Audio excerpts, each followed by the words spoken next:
Welcome to our podcast. This is your personal moderator, Liam. Take a look at your shirt. Chances are it was made by a multinational corporation, which are, the giants of our global economy. And today we're tackling a very controversial question. Are MNCs agents of development or are they instruments of exploitation? Let's get started. All right. Hi, Rohan and Himath. How are you guys doing? Good day, Liam. How are you doing? Good, thank you. Hey, Liam, it's good to be here. I'm happy to be here. Yes, awesome. All right, let's start with you, Himath. So your point is that MNCs are developmental engines to society. So I will give you 2 minutes to elaborate on your point, all right? Thanks, Liam. So I'd like to argue that MNCs play a genuinely positive role, especially for developing countries seeking to join the global economy. Take Bangladesh as a parallel industry. According to the World Bank, multinational brands such as H&M or Marks & Spencer that purchase garments from Bangladesh have helped turn it into one of the world's largest apparel exporters. And we know that the local workforce benefits from this. The industry employs over 4 million workers, and a lot of them previously. I'm sorry to cut you in, Himath. I've read somewhere that, like 70% of the workers are women. Is that correct? Yeah, that's right. A lot of them previously had very limited access to paid work. So this hasn't just raised incomes, it's increased financial independence.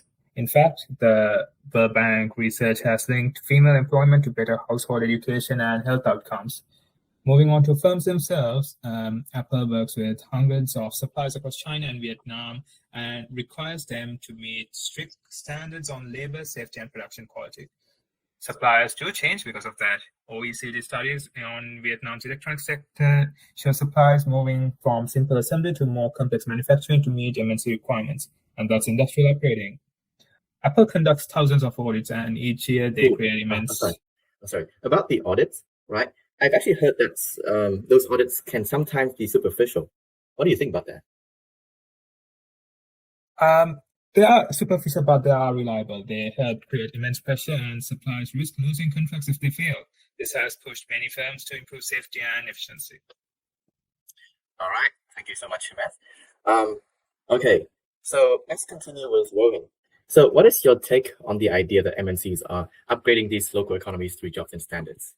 I will also give you a 2-minute timer as well. Look, I think what Himath completely fails to realize is that when a large, powerful, multinational corporation enters and this company, has great influence over the global market, right? When it enters a local economy that's filled with eager, desperate workers in a developing country that only seek to improve their own and their family's quality of life, it creates ideal conditions for worker abuse, shady business tactics, which can all have monumentally bad effects on the workers' lives as well as their own environment. They really only do this. A multinational corporation's main driver is profit, and because of that, they won't really have any incentive to protect foreign workers or their environments if it means making less profit. And this creates a power imbalance, which costs and the costs all fall on the host country as profits flow upward. Yeah, what is one example of that? I'll give you a clear example of this. The Apple with Foxconn in China. When they entered the manufacturing industry, when they moved to China, they had already set themselves as a massive computer company. They had a global hold on the global economy, and this meant that it created the right conditions for worker exploitation, as I said before. So, in a 2012 report, they found that the workers were in fact being exploited.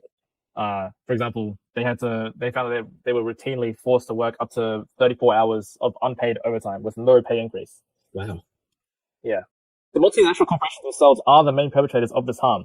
For example, I can bring up Nestle with their palm oil for production. The harvesting of palm oil. Palm oil is a non-renewable resource, and Nestle requires a lot of palm oil, and so they farm it from Indonesia and Malaysia. In 2019, they had used 488,000 tons of it, which is obviously quite a lot. Right? Yeah, that is a lot. And in 2010, they promised to use deforestation palm oil only. However, it was found that in 2019, 9 years later, they found that over a third of their palm oil was sourced from non-renewable plantations. Nestle created these conditions in order to fuel the constant demand of palm oil, and without any regard for the natural resources and the workers' rights. So, Himath, what do you think about all these harms that Rohan has brought up? So I don't want to dismiss those harms. They are real and they do matter, but I think the key question is whether these outcomes are inevitable whenever multinational corporations operate in developing countries. Right, I see. So you're not denying the harm. Are you saying, so you're basically questioning whether or not it's unavoidable, right? Exactly. Take Apple and Foxconn. The abuses we talked about were exposed precisely because Apple was involved. After the suicides and audits, Apple raised wages at Foxconn and reduced excessive overtime and began publishing annual supplier responsibility. No, sorry, hang on. But you can't just let them deflect their blame like that. I mean, Apple created those conditions in the first place for the suicide to happen, right? You can't just let them deflect that blame onto the manufacturers. Well, the abuses were going to happen regardless of if Apple was in charge or not. No, not at all. Because Apple were the ones that created those unrealistic budgets and those targets in the first place, right? And I mean, they led to further subcontracting by those manufacturers, which in turn had worse conditions, made worse conditions. Okay, all right. Okay, Rohan, that's enough. Okay, so Himath, what actually improves working and economic conditions? Do you think it's MNCs leaving or staying involved? Well, in many cases, it's sustained engagement combined with suppliers with oversights. When multinational buyers impose standards and face reputational risk, they can push suppliers towards better labor practices, especially when there's local enforcement is weak. Right, I see. Do you think that logic also apply beyond labor? Yes, Nestle's palm oil sourcing has been deeply problematic, but public pressure forced the company to introduce traceability requirements and suspend non-compliant suppliers. It shows that MNCs can become sites of leverage, not just source of harm. While profit clearly drives MNC behavior, their global visibility creates points of accountability. No, I'm sorry. I have to disagree here again. I mean, I believe that whole positive story completely misses the reality of these unequal power relations. I mean, you mentioned Bangladesh, right? But let's be honest. I mean, MNCs are only there because they can benefit from the weak governance and the low costs. Right? What about the financial independence for women I mentioned? Yeah, that independence is really precarious. I mean, according to the ILO, the government wages in Bangladesh are already sitting below a living wage. And when the workers push for better pay and safety, I mean, the brands will literally just shift their manufacturing to other places. Like, it's not a development ladder. It's like a race to the bottom.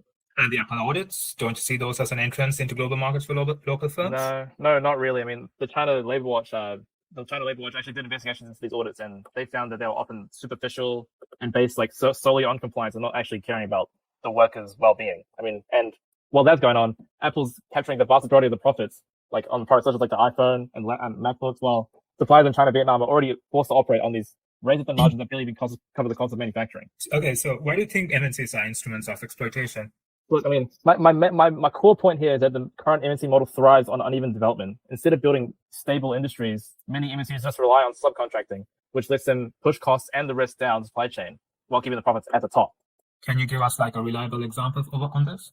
Yeah. The Bangladesh garment industry, for example, the one we've just been talking about. The brands like Primark, Benetton, and others, they don't own the factories. They subcontract the production to local manufacturers, but they still are able to set very tight price and delivery targets. Interesting. What does that pressure lead to? Yeah, thanks.